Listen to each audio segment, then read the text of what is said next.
बिनविरोध नगरसेवक निवड प्रकरणाची निवृत्त न्यायाधीशामार्फत चौकशी करा अशी मागणी मनसेचे नेते अविनाश जाधव यांनी राज्य निवडणूक आयुक्तांकडे केली आहे। आपण सादर केलेले पुरावे निवडणूक आयुक्तांनाही पाहून धक्का बसला असं अविनाश जाधव यांनी म्हटलंय।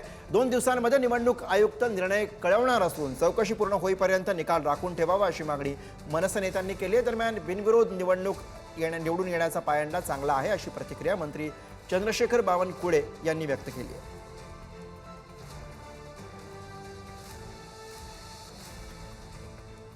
की आज आम्ही मुंबई हायकोर्टात जाणार आहोत आणि हे जे 74-70 जण जे निवडून आलेले आहेत त्यांना जे काही विजयी घोषित करण्याची जी प्रक्रिया आहे ती जोपर्यंत चौकशी पूर्ण होत नाही तोपर्यंत कोर्टाने त्याला स्टे द्यावा आणि निवृत्त अधिकारी असतील किंवा हायकोर्टाच्या निगराणीत या सगळ्याची पुढची चौकशी व्हावी अशी आम्ही त्यांना मागणी केलेली आहे। अपेक्षित आहे की या बाबतीतला देखील निर्णय आज संध्याकाळपर्यंत येईल। ज्यांना जिथं जायचं तिथं त्यांना जाण्याचा अधिकार आहे असं कुठलं लिहिलं नाही आहे की बिनविरोध होऊ नये। बिनविरोध व्हावं याकरता त्या ठिकाणी निवडणूक आयोगाने तशी संधी दिली आहे आणि त्यामुळे चांगली पायंडा आहे बिनविरोध होण्याचा। एखाद्या ठिकाणी निवडणूक होत नसेल आणि बिनविरोध होत असेल तर त्या ठिकाणी हा चांगला पायंडा लोकशाहीमध्ये आहे आणि चांगल्या पायंड्याने हे लोक निवडून आलेले आहेत, बिनविरोध आलेले आहेत।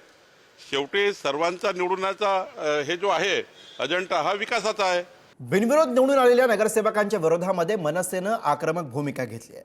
या प्रकरणी मनसे हायकोर्टामध्ये याचिका दाखल करणार आहे। बिनविरोध निवडून आलेल्या नगरसेवकांच्या निकालावर स्थगिती द्यावी अशी याचिकेमधनं मागणी करण्यात येणार आहे। तर सर्व बिनविरोध कसे निवडून आले याची चौकशी करण्याची मागणी मनसेनं केली आहे।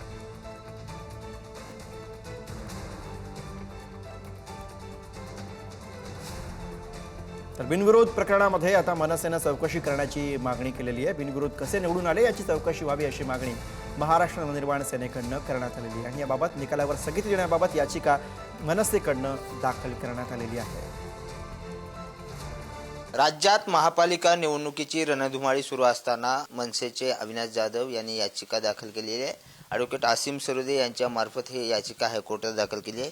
आसिम सरोदे सर आपल्यासोबत आहेत। सर नेमकं याचिकेमध्ये काय उल्लेख आहे आणि कशा संदर्भात ही सर याचिका? मनसे नेते अविनाश जाधव आणि पुण्यातील काँग्रेसचे नेते समीर गांधी अशा 2 याचिका दाखल करण्यात आलेल्या आहे। मनसेचे नेते अविनाश जाधव यांनी खूप मोठ्या प्रमाणामध्ये अभ्यासपूर्ण पद्धतीने माहिती आम्हाला दिली आणि त्यामुळे त्यांची याचिका ही अत्यंत महत्त्वाची ठरणार आहे की 68 ते 70 उमेदवार जे बिनविरोध पद्धतीने आलेले आहेत त्याच्याबद्दल अनेकांनी शंका व्यक्त केल्या। महाराष्ट्रभर नाराजी पसरली, सामान्य माणसांना सुद्धा या प्रक्रियेचा राग आलेला आहे असं दिसून आलं आणि त्याच भावना एकत्रितपणे आम्ही या पिटिशनमधून व्यक्त केलेल्या आहे की निवडणूक ही पारदर्शक पद्धतीने झाली पाहिजे, शंकास्पद नसली पाहिजे आणि एवढ्या घाऊक प्रमाणामध्ये जे उमेदवार खरेदी विक्री करण्यात आलेले आहेत त्यांना बसवण्यासाठी, निवडणुकीतून माघार घेण्यासाठी तो एक मोठा राजकीय भ्रष्टाचार आहे, षडयंत्र आहे आणि याच्यामध्ये दबाव आहे, गुन्हेगारी पार्श्वभूमीसुद्धा याला आहे। या सगळ्या गोष्टी नमूद करून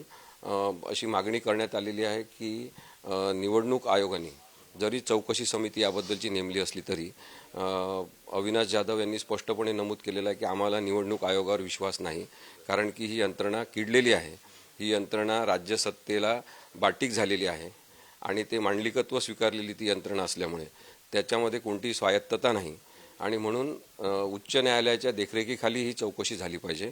जोपर्यंत चौकशी पूर्ण होत नाही तोपर्यंत या बिनविरोध निवडणुका जिथे जिथे झालेल्या आहेत तिथे त्या निवडणुकांच्या निकालांवर स्टे देण्यात यावा। व्हिडिओ जर्नलिस्ट निखिल करंदीकर सह बालाजी पोद्दार, पुढारी न्यूज, पुणे।